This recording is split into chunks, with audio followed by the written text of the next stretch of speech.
For now, we have loaded into Asset Plant as we're looking at the main base of our Korean Protoss. It is Stats. That's right. Our pro gamer from Splice, one of the most accomplished players in the world, but over on the other side, a rough 2017, but coming back strong again this year. From Arma Team, it's ShoWTimE.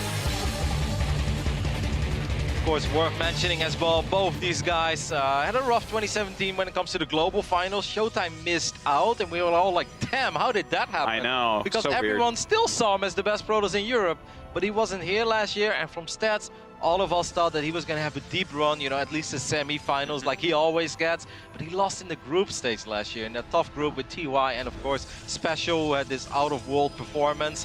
So I'm sure that they're both eager to once again make it into the playoffs. Yeah, and, you know, I feel like they both have a reasonably good chance, but here they are playing a PvP against each other, right? And would you agree whoever falls down here into the meat grinder that is Haas, who gets to watch all their builds? I mean, that's a tough one, right? No. You really think Haas is going to be dark, Theosis? Well, it's pretty clear to me. I mean, ShoWTimE 2-0'd him. I'm sure Haas can 2-1 him. Come on. We'll talk about it later, though. Okay, We'll talk about it later. Now, I'm just excited to see. I'm expecting a lot of Stargate here. I'm absolutely expecting some Phoenix play as well, but I think it's so tough to make predictions going into the mid-game because we saw Stats open up with the Adepts against Haas. Is he going to do that against ShoWTimE? Maybe one of the games, but I'm expecting more Stalker-oriented openings. I just think he played against Haas in a very unique way because he knew who he was going up against. Against ShoWTimE, you don't really want to open up with Adepts. If he opens Stalker Sentry and goes for a quick expand, things can get dicey. You know, some pros, though, yeah, and we see that it's actually a completely different build from Stats, so good call there, going for the Sentry Stalker, whereas ShoWTimE with the double Adept. But some pros will actually dodge going Phoenix if they think their opponent's going Phoenix, because Phoenix versus Phoenix, Roddy, as I'm sure you know above all, is a crazy matchup. There's a lot of skill in right-clicking on the ground as many times as you can, okay? To stack them on top of each other. Don't you try to lowball that skill ceiling.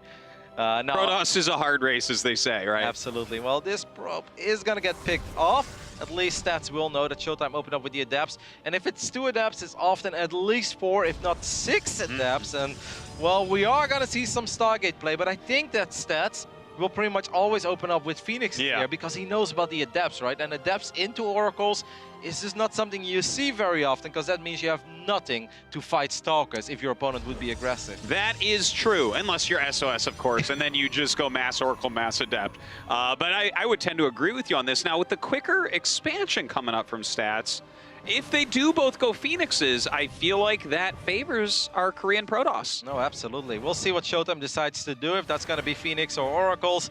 This is going to be interesting. I like it already, though. It's a clash of styles with the Adepts on one side, the Sentry Stalker on the other one.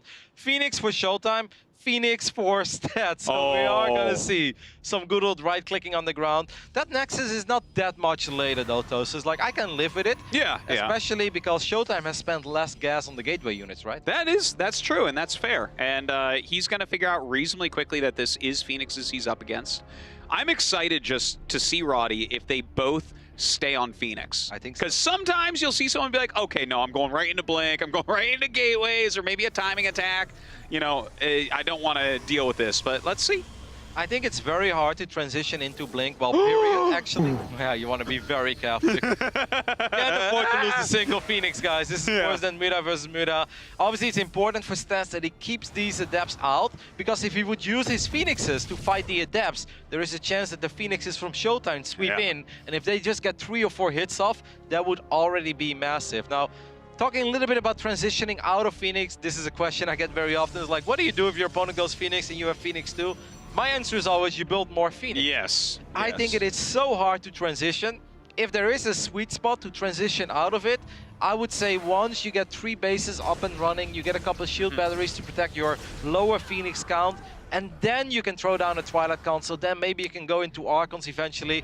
But doing it before you have 3 bases, there is just too much opportunity for your opponent to pick off all your workers. And you know, that can be a little bit dangerous even if you switch later on, because we see them both going Phoenix, so do you go out of Phoenix is a big question here. But the other question is, When are you getting your third Nexus? Oftentimes you want to get that very quickly. Are you going to be the guy who gets all his pylons out on the map, or are you going to be the guy that's trying to kill those pylons? And then, of course, how quickly are we going to get Phoenix range? Yeah, I would say most of the time you get a fleet beacon once you have proper 2-base saturation or maybe a few probes. Before that, every now and then Protoss players get weird and crazy. ShoWTimE really wants to pick off a couple of probes. He made 6 adapts. Now that's not game ending if you don't do anything with it. But you kind of do want to do something, you know, get like 3-4 probes just to even up the probe count, because you can see that Stats had created a minor economic advantage for himself. Well, you know, he did have that quicker Nexus, so the 5 probes definitely does make a difference. But that's not something that you can't overcome if you're tight on every other part of your game as ShoWTimE here. No, absolutely. There we do have that fleet beacon going down, and I think that ShoWTimE is going to do the exact same thing. We're probably going to see both players go up to 3 bases. You know, I'd love to see Tosus. Yeah. Just both of them build Mass Phoenix. Neither of them wants to take a fight on the other side of the map, you know, in danger of fighting against a sentry with Guardian Shield that can have a massive impact, or shield batteries, or just quicker reinforcements. Carriers eventually. Oh, absolutely. It's hilarious what Phoenix versus Phoenix turns into if you don't kill each other. Eventually, you're going for things you're like, well, a mothership could be good here. Absolutely. You know, definitely if you can get into carriers, they eventually will be better than the Phoenixes. But you got to be careful, because if you rush into anything, your opponent will have more Phoenixes, and guess what, Roddy? Oh, that'll kill you. I do feel that the fleet beacon of ShoWTimE was a tiny bit late. There is a chance that if Stats starts moving out, let's say when his Anion Pulse Crystals are like 80% done, he can take a fight right when his finishes up, and all you need is 7 or 8 seconds. You pick off 4 or 5 Phoenix without taking any damage, you will win the game. So ShoWTimE is gonna have to play this very smart. I love the Sentry in the mix as well. Oh, it's really, really good. Even those Stalkers, I mean, you may as well bring them. But one thing I really like are these pylons on the map. Someone always gets these pylons out in Phoenix versus Phoenix, and the other guy has to go kill them off. You have to be so careful, though. This is where the window starts, though. Anion Pulse Crystals is done. The one... Oh, it didn't even start yet. My goodness, that is a massive mistake. Okay, so in this situation, if you realize your opponent... Oh, this is bad, Roddy. I think you're dead, this is bad. I think you're just dead. How is ShoWTimE supposed to engage? The only thing he can do is just turn around very quickly and dive on top of them. Okay, I mean, he kind of gets on top of him, but this is going kind of poorly for ShoWTimE so far, especially now that he gets under that Guardian Shield. Oh, my God. Well, that went as good as it could have done, I think, for ShoWTimE. All things considered, you gotta wait. I think if you're ShoWTimE, I mean, as ugly as it is, I just feel like you gotta wait. Or maybe pick off a reinforcement and then dive on top of it one more time. But his range is so late. Oh, my goodness. He needs to get behind him just like this. Catch the reinforcements. Great move right there. Push up the opposing Phoenixes against the wall. If you have the same amount and they have range, you can kind of fight them like that. But it looks like Stats, he chooses to run away for now. He wants to get his lead a bit bigger. Yeah, I mean, he has created an advantage, right? He picked off a couple workers there, he picked off more Phoenixes, he's okay with it, and obviously we see everything. For all that Stats knew, Anion Pulse Crystals was about to finish up for ShoWTimE, and he doesn't want to throw away his lead. But, well, ShoWTimE dodged the bullet there because the game absolutely could have ended. Yeah, and the thing is, it's still very Stats favored. He was mining from his third base much earlier, just like his natural much earlier. Killing those probes, just he's in a dominating spot, no doubt about that. So ShoWTimE, I feel like he has to play a very defensive game here. Maybe some shield batteries, making sure he's nailing his chronos. Maybe get +1. Maybe try to spice it up a little bit with a mothership or something. He's very deep in enemy territory, which means he can kill a couple of probes and then he has to recall. If he does not recall, he's gonna end up losing almost all of his Phoenixes. ShoWTimE, you gotta get out of here. How painful will it be? Well, that's gonna be that, Roddy. Why does he fight? Well, if you recall there, you're losing everything anyways, right? Pretty quickly. Well, then you would have lost maybe 3 or 4. Now you just lose everything. And what on earth are you supposed to do other than tap out? GG, Stats takes game number 1. Well, to be fair, you know, I think he rightfully looked at that and said, I am so far behind. I got to make something happen. Maybe if Stats had committed deeper on the map, he gets a bunch of probes and can get out of there in time. But, you know, it's rough. Phoenix versus Phoenix is just so unforgiving. Yeah, I mean, opening up with the 6 adapts, once again, you're not looking to end the game with 6 adapts, but if you make that many adapts and you have Phoenix against Phoenix, The ideal scenario is that the moment that your opponent starts sending probes to the low ground, you shade in with 4 or 5 adepts, and then Stats has to choose. Does he lift adepts or does he ignore them? If he ignores them, the adepts can kill a lot of probes. Yeah. If he starts lifting the adepts, then maybe the Phoenixes of ShoWTimE could sweep in. That's the scariest thing in the world. Yeah, but Stats handled that scenario incredibly well. ShoWTimE didn't get close to picking off workers, and from that point on, I mean, you give this man a finger, he's going to take your entire hand. 5 probes is enough for Stats to seal the deal. And I tell you, ShoWTimE had a cookie, but Stats did not allow him that glass of milk. And that means that we go into game number 2 with our Korean Protoss leading this. I mean, I think you could look at this group and say that Stats was maybe a slight favorite over everybody. This might not be the order in which you saw everything, but ShoWTimE still has a chance. You know, if it's not Phoenix versus Phoenix, and even if it is, you know, sometimes he'll get his next a little bit quicker. You know, Stats open up with the adepts and didn't get the damage, then suddenly the shoe is on the other foot, right? You know what that game reminded me of a bit, since it was Acid Plant as well. GSL versus the World. ShoWTimE had a show match against Classic, you know, in the Team Maro versus Team Sero. And I feel it was pretty identical. It was also Phoenix against Phoenix. Yeah. ShoWTimE played good, but the Korean Protoss was always a little bit ahead. So maybe avoid the Phoenix scenario altogether. Yeah, if you're going Phoenix, just make one and hit a 3-gate, all right? Now we're starting game number 2 on Blue Shift. In the bottom left from Germany, it's ShoWTimE. Stats. Okay, now it's ShoWTimE, but I'll just do the reverse one. On the right top side, we're looking in the main base of the Red Protoss. This is also ShoWTimE. Show Stats, come on. ShoWTimE twice. Oh, okay. No, poor Stats I don't know what's going on. Camera time. Well, Stats is actually in the left bottom side. But yeah. We see that out. It's Stats! Yes! And if we could jump over to the top right real quick, to the Nexus. It's Stats! We're not treating him even, are we? Okay. Oh, yeah. So Blue Shift is going to be our map. Obviously a map where Phoenix play is a possibility, but I'm not expecting it here. I am expecting more traditional unit compositions, and to go back to the argument that Todd made earlier on the couch, there's a really good chance that you will see some of that 2-base, Blink Stalkers, couple of Immortals, and then the Adepts, because the Adepts with Resonating Glaives are just incredibly good. If either of the two goes Zealots, Adepts are all the rage right now. Yeah, it has definitely come into like way back into the meta in Korea at least. And in Europe too, I think. Definitely something we could see, but I want to throw this out there for you, right? Stats got his probe over there pretty quickly. He made the second gateway be built on top of the first gateway and the Cybernetics core below. I almost feel like he should be stylish here and go Prism 3 gate. And just kill that cyber core so quickly and just free win the game. That's what I'm feeling right now. What do you think, Roddy? I mean, he's opening up with Adepts, so I think it's a little less likely right now. 2 Adepts into a Robo? Come on. No, that's not a thing. Who goes 2 Adepts into a Robo? With Stalkers, man. Let's do it. Yeah, but he's going Adepts. I see that juicy Cybernetics core right there. I feel you, but I don't think it's going to happen. The Adepts could just that's what SOS would do in this game. He'd be like, oh, I got you now. Yeah, even if that was his plan, he may just cancel the Adepts and be like, you know what? I'm going to go for Stalkers. So ShoWTimE is kind of doing what we said, right? Maybe avoid the Phoenix against Phoenix scenario altogether. And now I am so curious. ShoWTimE might do what you just mentioned. Maybe we'll see a Robo in gateway number 3 here.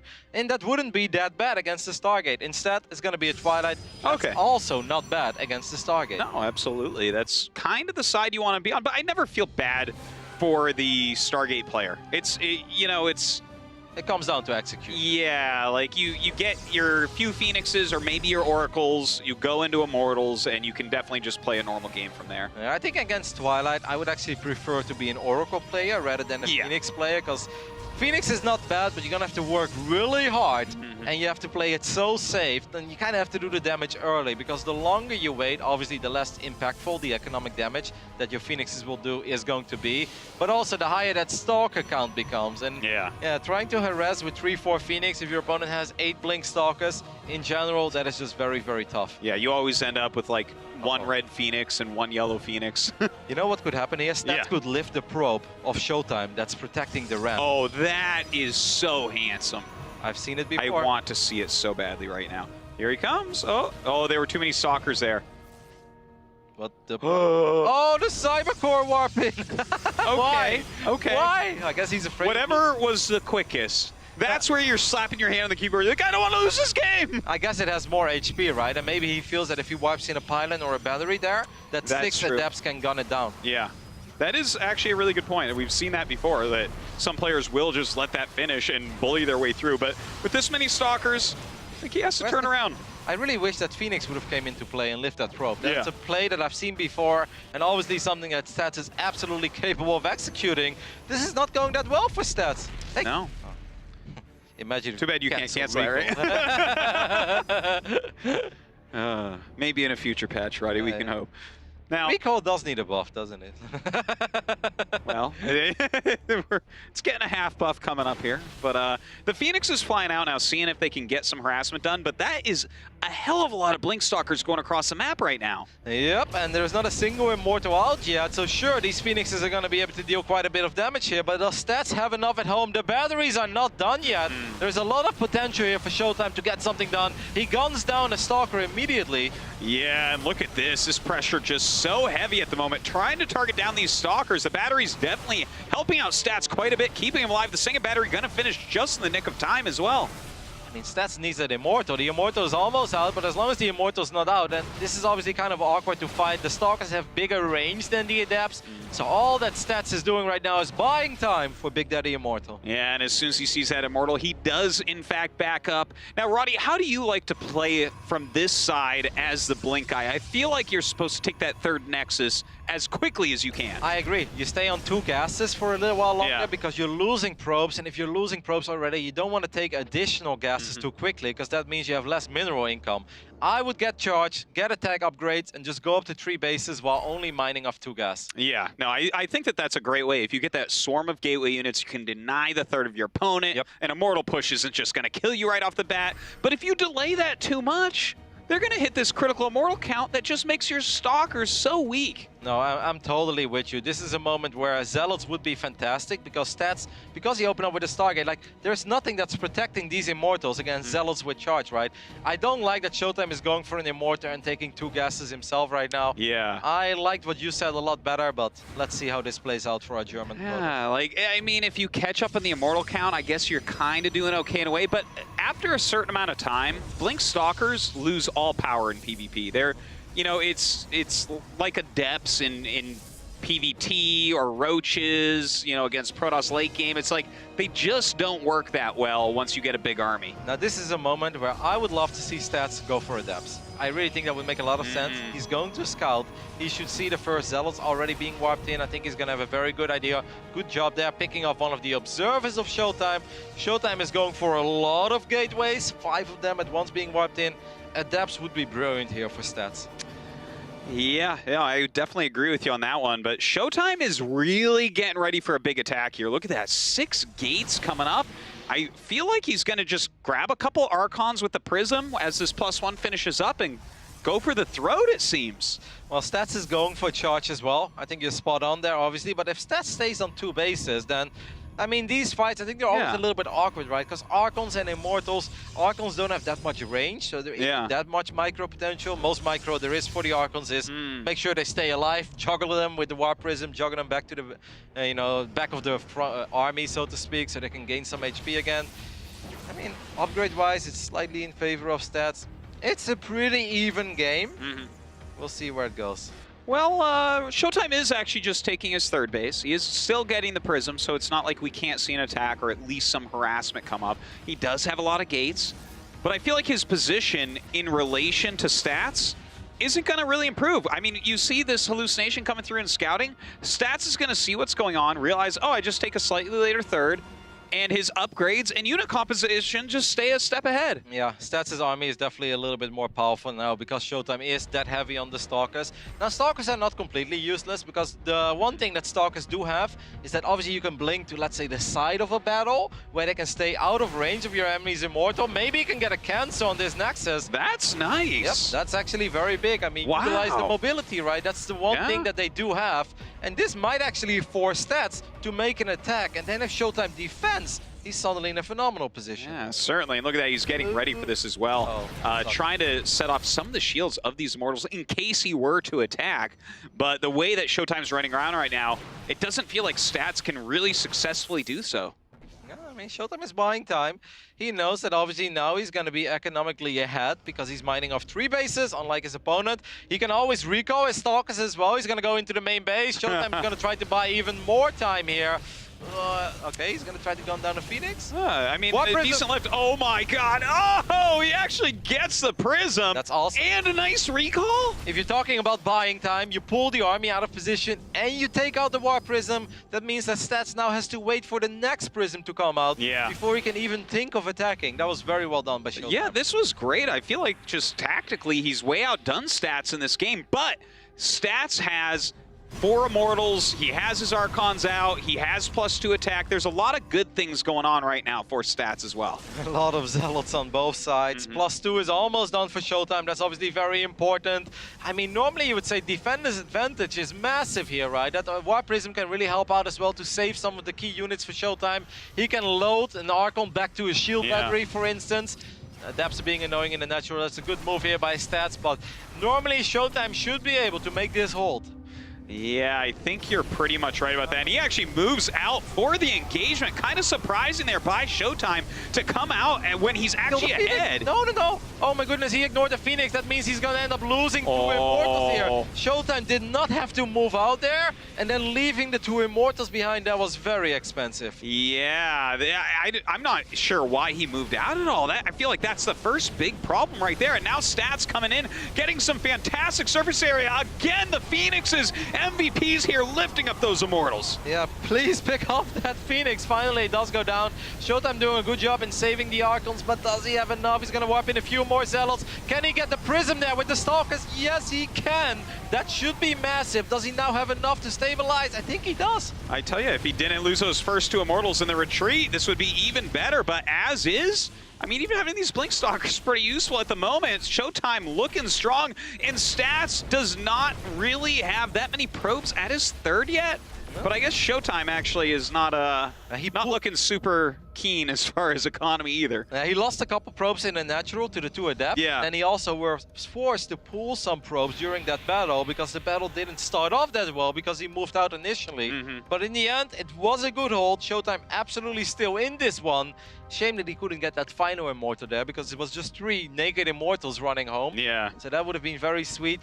I mean, economy is very important now, though, and Stats can basically just mass Zealots, and ShoWTimE is going to have a very tough time dealing with that because he's down, 12, 13 Yeah, it's certainly very true. And look at this, he's making a Phoenix at home to deal with this incoming Prism. He knew this was coming. This is really the move that you have to do as ShoWTimE, but it's... Yeah, he forces a recall immediately. Oh, Stats is so annoying. Oh my gosh. How many probes did Stats kill this game? I feel like it's over 20 already by now. Yeah, look at that.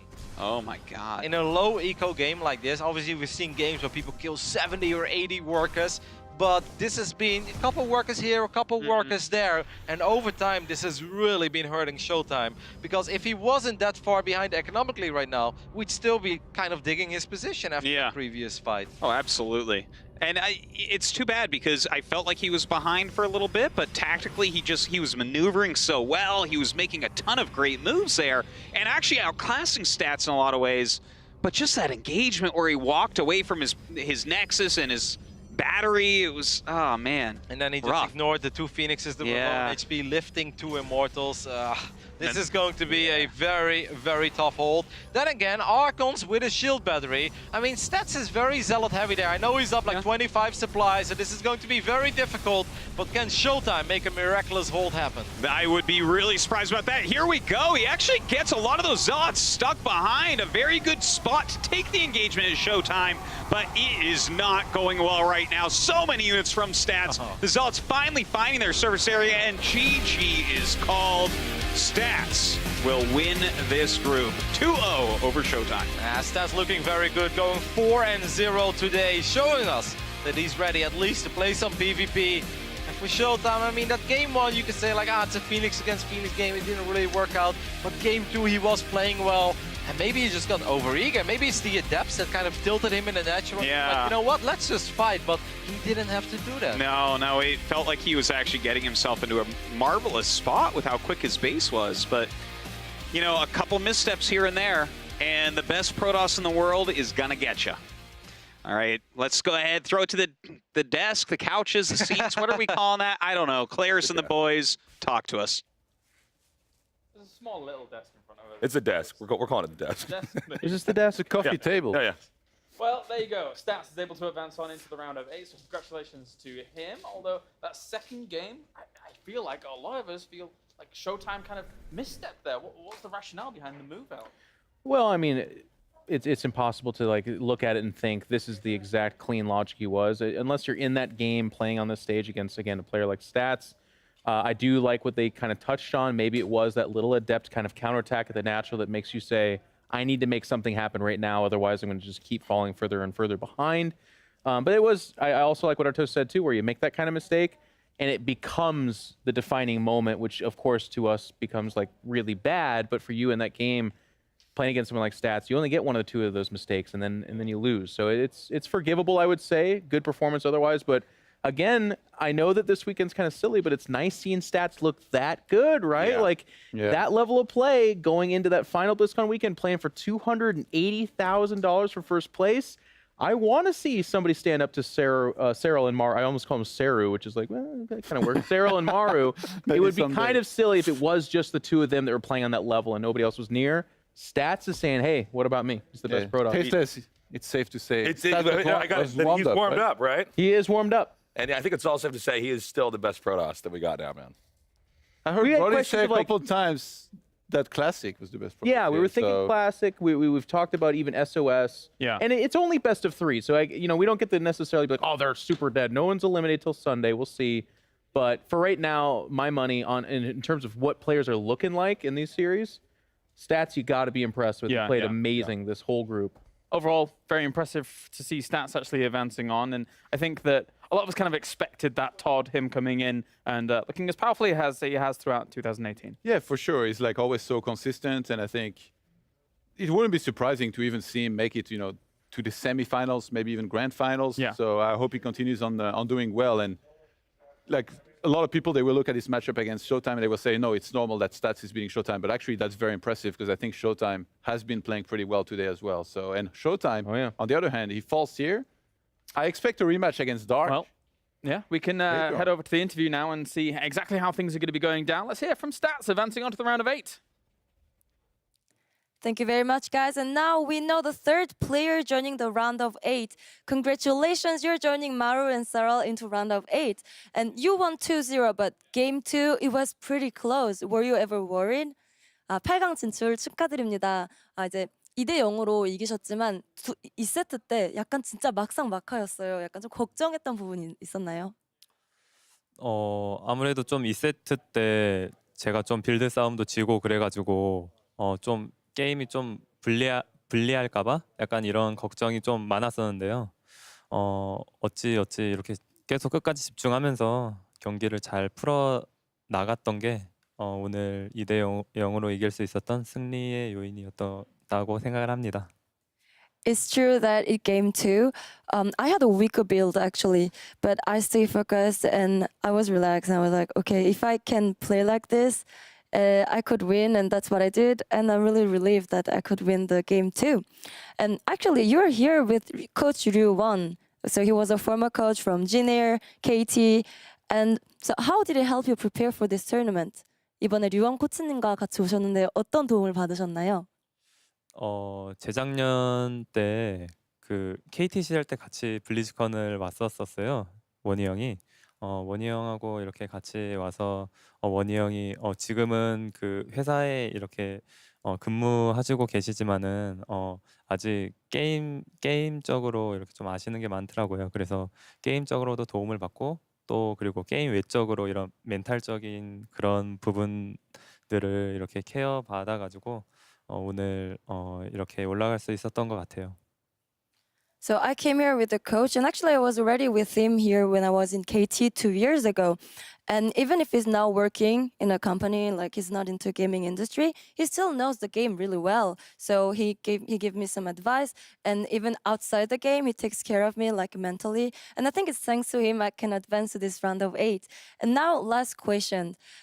There's so many good players here, and now you're in round of 8, and you're gonna face the best in the world. Is there a player that you really want to avoid until the finals? 이제 정말 세계에서 제일 잘하는 선수들만 모인 자리인데 결승 저는 좀 이 선수는 만나기 싫다. 약간 그런 선수가 있나요? 아무래도 좀 성주나 세랄 선수하고는 만나기 싫은 건 당연하고요. 그 외에도 제가 요즘에 전진배력 때문에 좀 테란전을 많이 좀 못 이기겠어서 테란을 웬만하면은 좀 피하고 싶습니다. So of course I want to avoid Maro and Serral, but more generally, I really hate the proxy Rex build right now, so I just want to avoid all the Terrans. Congratulations again and best of luck for the round of 8. It was great talking with you. Back to you, James. Thank you very much. And once again, really good insight to hear, especially also from Stats about how his coach is actually helping him through this stuff, not only in-game, but also out of game. And I think having that strong balance actually allows you to perform even better when it comes to things like StarCraft. Well, he talked about his mentality in particular, and I think this is a really underrated part of StarCraft, but a lot of times you're so alone in the game, you definitely practice and you talk to other people, sure, but when it comes to competition, people tend to be very alone, but if you have someone to bounce ideas off of vent, or even just talk about your thoughts, literally just getting them outside of your head, essentially, is actually really therapeutic and really good for you because you can kind of hear yourself say it. And then all of a sudden those ideas where you're like, maybe I will upgrade Adept Glaives and make my entire game about that. And then your coach is like, don't be a fool. And you're like, you're right, I'm being a fool. And then they don't do it. That's the kind of stuff that can happen. But a lot of times, sometimes those ideas, including my entire career as a player, you're like, what if? And then no one's like, no, it's a bad idea. You're like, yeah, that's what I'm going to do then. So it's pretty cool to see. He's got a little bit of a support network around him, and that level of support is necessary for this caliber of game. And it's very rare as well, I think.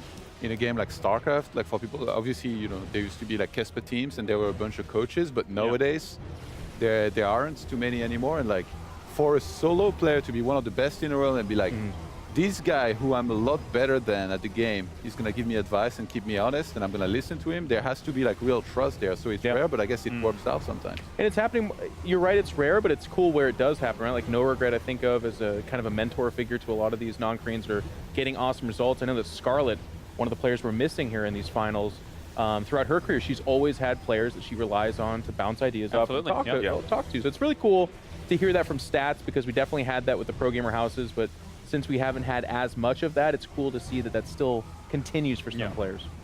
You're totally right. I mean, this is one of the big things that makes StarCraft different from other team gaming sports. This is the most intense 1v1 esport. And to what you were saying, Jeff, it can be a little bit weird, right? I mean, especially if you're a free agent like a lot of these guys are right now. The fact that you got to go on stage, everybody's watching you, you got to get yourself ready before the match, in the game, keep cool.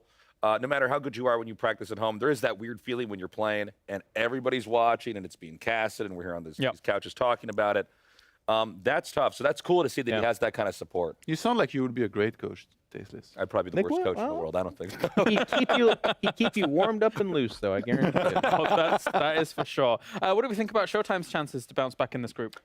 That sets up a really interesting thing. We were talking a little bit about this, but it very likely is going to be, a dark rematch. And there is, I've always talked about this, but there's a funny thing where you knock a player into the lower part of these groups. That player oftentimes comes back to that decider match and very often wins.